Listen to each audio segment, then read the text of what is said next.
Okay, the second session, we will be studying about the answer of the question we have raised in our first conversation, that how our cells will be able to keep the integrity of our genome. Let me share my screen with you once again. DNA repair mechanism do the things in different steps and stages. If an error is there because of the problem in a base pair at one particular part of our genome, the first thing our enzymes from the DNA repair mechanism they will do, they remove the complete base pair out of it. This is called the DNA excision. They take the complete bad thing out of it, because it will be much easier for the DNA system to incorporate a completely new base pair to that place. So the first thing they do, they excise that region. They remove the damaged portion, damaged part of the base of the DNA. The second thing is that they synthesize the correct base pair or correct sequence of few base pairs at that place. And the last, of course, the DNA ligation. So these three different stages seems to be very easy. If there is an error, it is spotted. The first thing, clip, excise that portion of the DNA. The second, synthesize new base pairs to cover that damaged area. And the last, ligate it with the remaining fragment of DNA to restore the integrity of the DNA. DNA repairs includes certain enzymes, but remember, DNA repairing is not that much a kind of trouble we should worry. I mean, it's not that very special.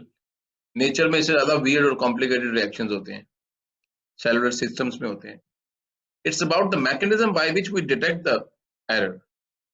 It's the mechanism by which we can figure it out whether something bad is going on in one part of our genome. That is very important, because if we're not able to detect the error, there is no use of all these enzymes I will be talking about. The first is the DNA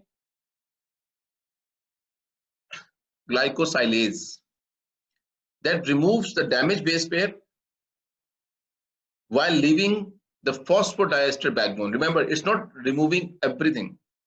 It's removing the base pair, leaving the phosphodiester backbone intact. And that creates an apurinic or apyrimidinic site. Together, it is called as AP site. So AP site is a site on the DNA, which means the base pair is not there. Only the backbone is there, diester backbone. The nucleotide fragment is gone, so that it can be fixed in the next with the help of other enzymes. The AP endonucleases, they are part of the system. They create a nick in the phosphodiester backbone at the AP site, because the AP endonucleases are specific for the AP sites. If the AP sites are not there, AP endonucleases are useless.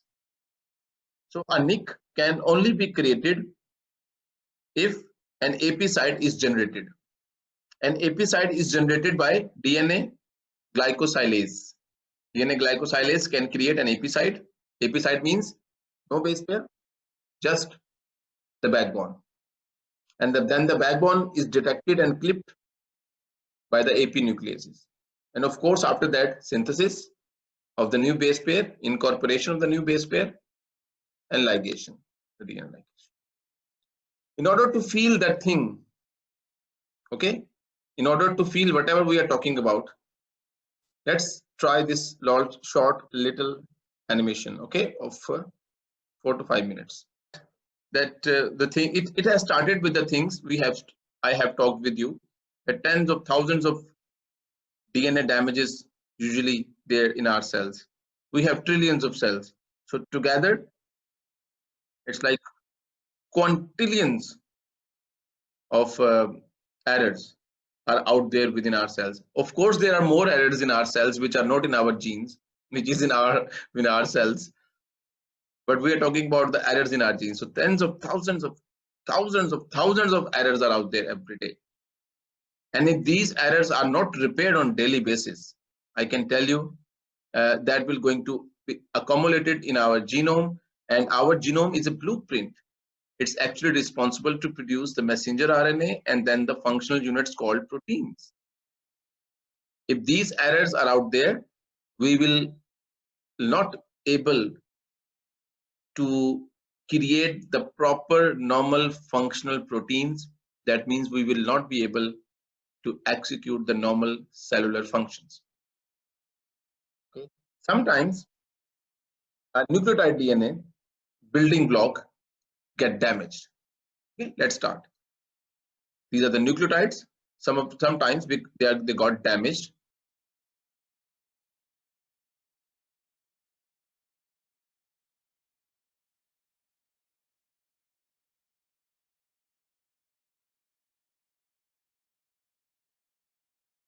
So there are many ways our DNA got damaged. It can be damaged without any special order. It can be damaged like from any place. A nick can be created on one side.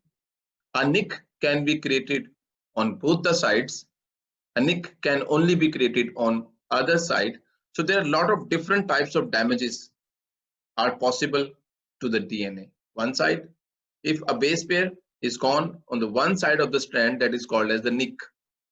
If the base pair is gone on the other side as well, that will going to create a double-stranded DNA break. But luckily, when this thing happens, we are carrying a system which can not only detect but also fix most of the errors in the DNA.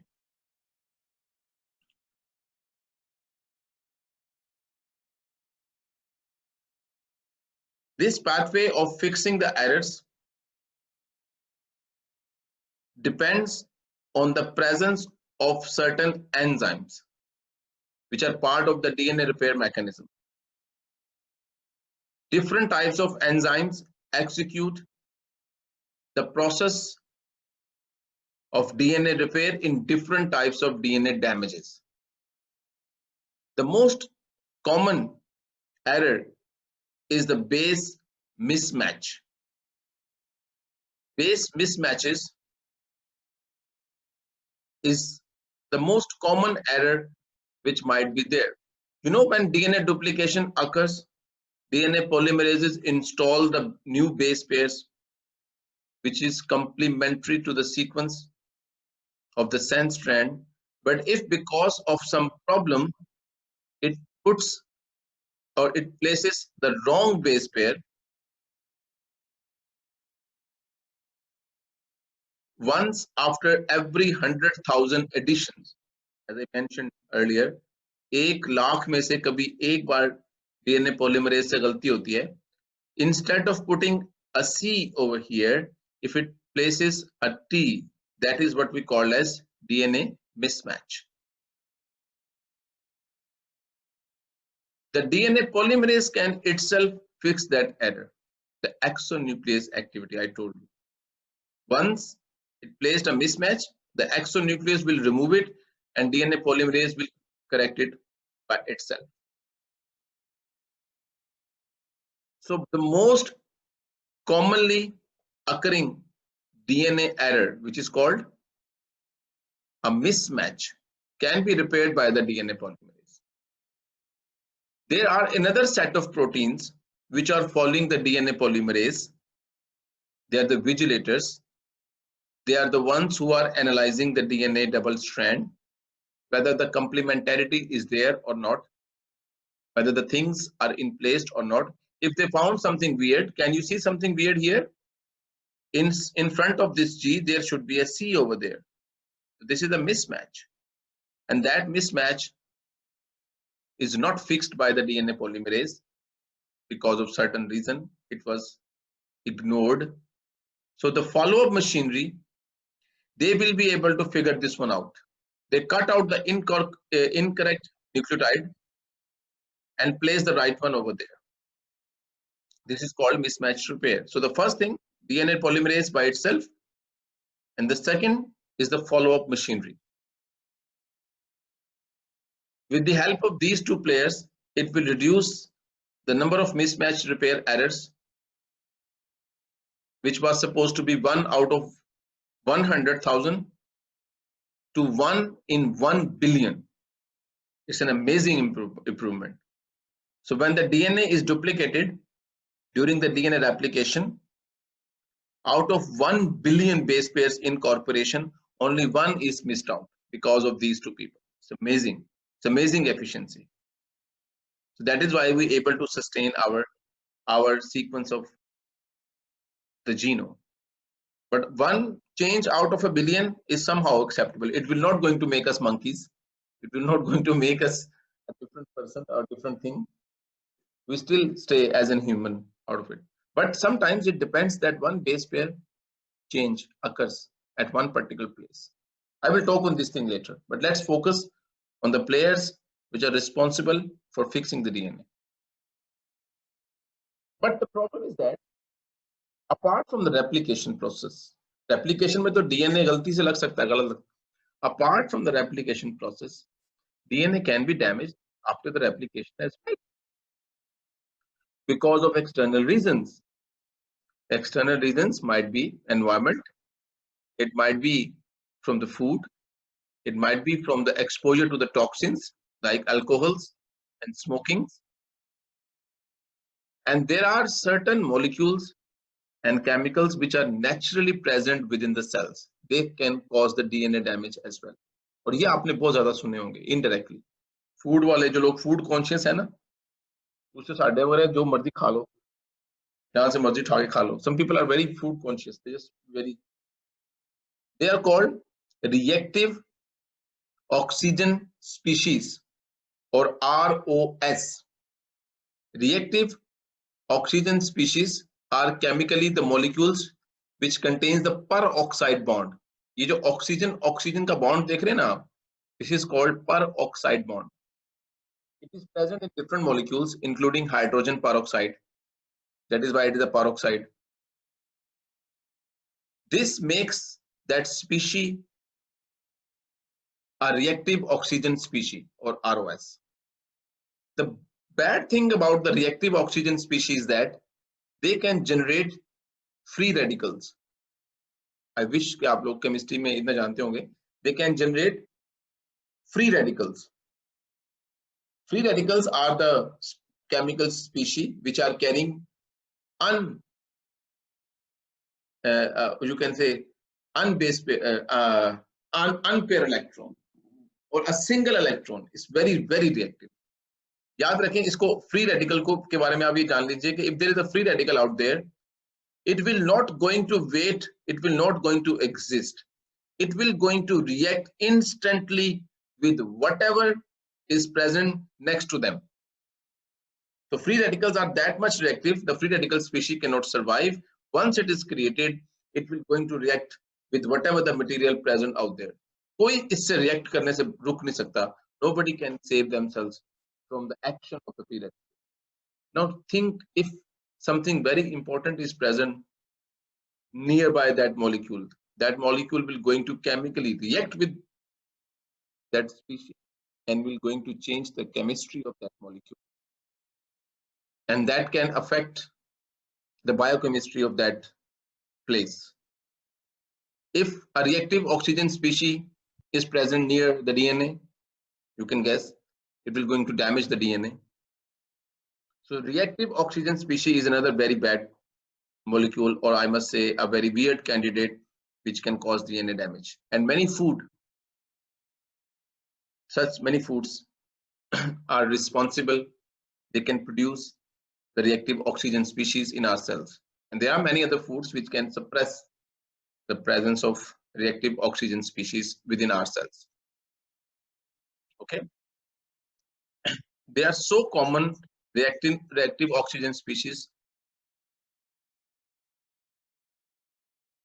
So they can destroy the structural integrity of the cells of the DNA very easily. Cells do contains an overall general mechanism through which they can repair the DNA damage. Whether the damage occurs because of the reactive oxygen species or whether the damage occurs because of a toxin coming from the environment. Okay.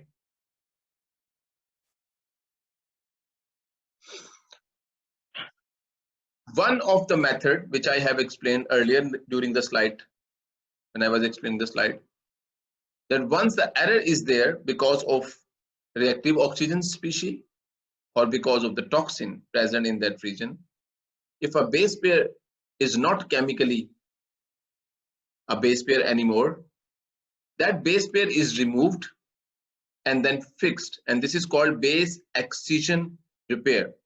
आप लोगों ने, you people needs to follow the members. You need to follow and find out the names of those people who are participating and contributing and fixing these things, to convert it into a more intellectually sound type of information. Okay, so the first is the base excision repair. The base excision repair means the clearance of the complete base pair and incorporating a new base pair. And of course, the first thing, removal of the base pair, synthesis of the base pair, and the last is the ligation of that base pair with the remaining strand. Ultraviolet radiations, on the other hand, they are also responsible for the DNA damage. But usually, the ultraviolet radiations distort the DNA double helix from one side, particularly more than one base pair. They can damage more than one base pair. It cannot be fixed with the help of the base excision repair because it's not the error in one base pair. The nucleotide sequence is distorted, is chemically changed their structure. Multiple base pair has been damaged. So in that case, a nucleotide excision repair mechanism is utilized. A nucleotide excision repair mechanism does not change one base pair, it actually deletes the chunk from that place. You can ask me, it's quite unkind that an error at a couple of places, error in couple of base pair will result in removal of a longer fragment, because the cellular systems are not ready to take any chances to leave that error at that place, because the error might be on the two adjacent base pairs, the error might be on like alternative base pairs, it may be two base pair here and three base pairs there. So in order to fix that thing, the error incorporated by the ultraviolet radiation is fixed by removing the whole chunk, and then the synthesis and ligation. Instead of, in addition to the ultraviolet radiation, the high frequency radiation like gamma rays and X-rays, they can also cause DNA damage, but their DNA damage are different than the DNA damage caused by the ultraviolet radiation. For the research purpose, these things are quite important. If you understand the chemistry of those radiation and the way they are interacting with the DNA, you might be able to figure it out how it is going to affect one strands or two strands. The X-rays and gamma rays, they usually destroy both the strands, and they can cause like a double-stranded DNA break. In addition to damaging the base pair, they also results in the separation of the two strands called double-stranded DNA break. This is one of the most dangerous sort of error a genome can experience, because it can result in the complete loss of not only function of that gene, of that portion of the genome, but it can also affect the regulation of the other genes as well, and it can lead to what we call as the cell death. Let me add, before I proceed further, if a cell is not able to fix the error, if a cell is trying to fix an error and is not able to fix that error, the first thing the cell will be doing is to stop the cell division. Stop the cell division so that the error should not be passed to the next generation. The second, that's important, if and the cell allows the DNA repair mechanism to fix the things. If the errors are like small enough, it can be dealt with the help of base excision repairs or nucleotide excision repairs. So bismillah, thank you very much. But if the DNA repair mechanism is not able to fix that error, in that case, the cells trigger another mechanism which leads to the death of that cell, and that is called as apoptosis. It's called as programmed cell death. That cell will be dead from inside. Andar se marta cell. The cell is dying for the good. Yaad rakhein, no life likes to die. Life will fight for until the very end for its survival. But somehow the life tries and it sees it cannot fix the damage. The damage will pass on. It will going to hurt the other cells and the overall survival of the species, of the organism. So a mechanism is triggered within the cell which is called as apoptosis, which push the cells to go for the death. ये बहुत मुश्किल काम है कि you convince a cell to die, and the cell is not dying, it is dying for the greater good. It is dying for the bigger agenda, for the bigger purpose. जी Hamza.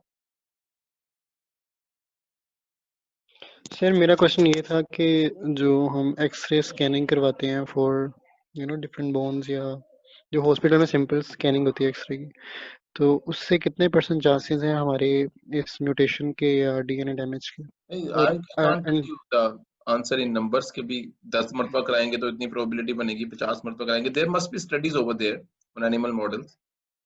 You should read those. Okay. You should be able to read the Okay. data from those studies. But I can tell you, it depends on the amount of exposure. You should not be worried as a lana kare if you need to go there as a patient. It's not a big deal for the patient. The problem is with the people who are living with the X-ray patients, the medical healthcare people who are dealing with these things every day. The bigger threat is for those people. If they're not taking care, they are exposed to the things again and again. It's high chances that they are going to develop the double stranded DNA breaks, and their DNA repair mechanism will have to work very hard every day. G, next. Sir हमने दो तरह की variations पढ़ी हुई हैं, एक structural होती है और एक सीक्वेंस वेरिएशन होती है. तो इस केस में हमारी दोनों चीजें खराब हो जाती हैं, स्ट्रक्चर और सीक्वेंस. हाई चांस, बिल्कुल सही है. It's a good point. When a double stranded DNA break occurs, the first thing is that अभी मैंने पढ़ाया नहीं ये फिक्स कैसे होगा by the way, but जब मैं आपको पढ़ाऊंगा ना ये फिक्स कैसे होगा, you will see the DNA repair mechanism do not have an idea and do not have information how many base pairs are gone between the two double stranded DNA base pairs. Lisa, are you getting my point? अब दो strands अलग अलग हो गए ना. जी sir. So we have no information how many base pairs are gone between them. So when it is fixed, ये देखो ये दो base pairs हैं. Because of the DNA damage, these two base pairs are gone. So if the DNA repair mechanism put them together by some means, it needs to put some additional base pairs, or it needs to trim these ends to connect them together. So during the process of repair of double-stranded DNA breaks, it is highly likely, it's not likely, it's actually very likely that some new additional base pair should be added in order to fix the error, or sometimes few base pairs are removed from that place. So the new DNA after the repair will be different. it might have few base pairs more, or it might have like few base pairs less. And that can be a very lethal version of a repair. If this is a place for a gene, अगर ये gene की जगह हुई तो वो gene काम नहीं करेगा. I can tell you in advance. लेकिन हमारे लिए why there is no severe consequences we can see. I will tell you why. Let's see. Let's proceed with this. So there sir are एक और question था कि इसके there are two most common pathways जो इसको fix करते हैं. मैं बताता हूँ. जी पूछें. सर इसके अंदर हम लोग ट्रांसलोकेशन, इन्वर्जन, डिलीशन ये सारे एस्पेक्ट्स आ जाते हैं जब एक न्यूक्लियोटाइड या कोई बेस पेयर या इस तरह से चीज रिमूव होती है. नहीं कह सकते हैं. ट्रांसलोकेशन को पहले मुझे बताना पड़ेगा सारों को, और इन्वर्शन को पहले बताना पड़ेगा. ये हमने पढ़ना है वैसे, अगला चैप्टर में आ गया. Okay, but the translocation and inversions, they are also an error in the arrangements of DNA. That can be done because of this, but most of the time it was done because of the errors at a greater level, not here at the base pair level. लेकिन हम इसको देखेंगे ये क्या होती है. ठीक है. So let's fix a double stranded DNA break. It is actually, there are two ways it can be fixed. The first is called as homologous recombination. Homologous or homologous recombination. The other is called as non-homologous end joining. The homologous recombination is sort of kind way of fixing the things. If we have some information about the place, if we have some donor DNA, some supporting material, the DNA damage repair machinery will choose this pathway. But if we have no idea about that place, if we have no supporting material, it will going to be joined in a process called non-homologous end joining. Okay. In case of homologous recombination, usually we have a fragment of DNA over there, a supporting fragment or an additional fragment over there, which we can use.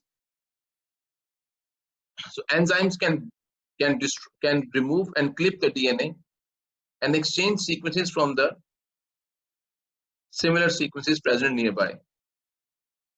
So there are always two strands of DNA present for every sequence. If a DNA damage is lucky enough, the other sequence is not disturbed, the other sequence is fine. If this is the case, the homologous recombination will proceed and it will use the correct sequence present on the other or undamaged DNA. It can be incorporated and DNA can be synthesized using the information present on a sequence which is undamaged and similar to that place. This is called homologous recombination. हम भी इसको इस्तेमाल करते हैं changes के लिए. In case of non-homologous end joining, we don't have the supportive template. This is bad. They usually destroy that portion or cleave that portion and then synthesize and incorporate some new base pairs. This is not an accurate process. If you ask me, they will going to add one base pair, I don't know. They will going to add two base pair, I don't know. They will going to add many base pairs, I don't know. They will going to remove 10 base pairs, I don't know. It depends on the local situation at that time. But the ultimate objective is to connect these two freely moving DNA fragments. अगर दो freely moving DNA fragments हों, दो freely moving DNA fragments बनेंगे एक DNA damage से. If there are two DNA damages over there, Aliza वाली बात, there are two DNA damages over there. So there will be 4 free ends. So it can be connected wrongly with each other. एक chromosome का टुकड़ा दूसरे chromosome के साथ, दूसरे chromosome का टुकड़ा पहले वाले के साथ, can be connected wrongly, and that the sequence of that chromosome is changed altogether. It's translocation. So this is not an accurate process. We don't know. The new sequence of that place is entirely different. It's entirely new. But if the sister DNA is available, that can be repaired very accurately. But DNA damage or DNA mutation is not always bad. Let's see the positive side of DNA damage. The DNA damage allows us to incorporate some new base pairs in our sequences or remove some base pairs from our sequences. That might be very beneficial. Who knows? Because it will going to change the property of the cell, and maybe that new property might be more acceptable, might be more special, might be more wonderful. For example, in this case, the red flies, most of the time, they are very easily spotted on the blue surface. So what if a DNA damage occur on the gene which is responsible to install the red color? The birds can catch them very easily. And because of that error on that gene, the color changes from red to the blue. What will happen? It can camouflage itself, and it can survive more easily. But most of the time, the defects in the DNA repair are associated with different type of diseases. The one which we have talked earlier is like an aging process. The aging process is because it's associated with the DNA damage. Apart from the telomere, this is a bigger story. Apart from the telomere, this is a better story. That over the period of time, the abilities of our cellular machinery to fix the repairs in our damaged DNA, to fix the repairs in our DNA, is reduced over the period of time. That is why more errors are survived. That's why most errors in the genome stays. That is why the cellular capacities of executing their functions are gone, are reduced over the period of time. That in generally we call as aging. And of course, the obvious disease which can arise because of the errors in our genes, because of the errors in our genome, is the cancer. If that error occur at some important places, if these errors change the dynamics of a tumor suppressor gene, if that error can push the cells to start proliferating in a faster rate, that will going to contribute in cancer. So in totality, if you ask you that you are looking for a fountain of youth, I can tell you it's already working inside of you. There are many members inside of your body working very hard to help you to stay alive, to help you to fix the errors and the genes. If you are not able to put the errors, if you are not able to fix the errors efficiently, you will be leaving more errors on your genome. That means you will going to experience more problems in executing the same functions. And otherwise, that means that you are getting older, that you are not able to execute the same functions with that much strength.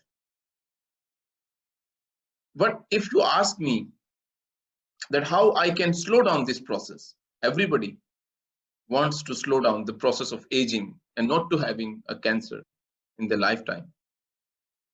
One of the most primary things you should do is to allow your cellular defense mechanism, allow your DNA repair mechanism to work efficiently. You can help them by not exposing to the circumstances which can induce DNA damage. अगर मैं आपसे पूछूं, reactive oxygen species is a trouble? The answer is yes. How about avoiding reactive oxygen species, so that you can have like a healthier cells for a longer period of time? So that is one of the very strong area which is like fighting against the time or anti-aging mechanisms. But as I told you earlier, sooner or later, aaj nahi to kal, after 50 years or after 100 years or after 150 years, because of the physical wear and tear, the ability to fix the things will be reduced and reduced and reduced. And eventually, if the error start staying into your genome, that will going to contribute in the errors. That will going to add more problems and more diseases.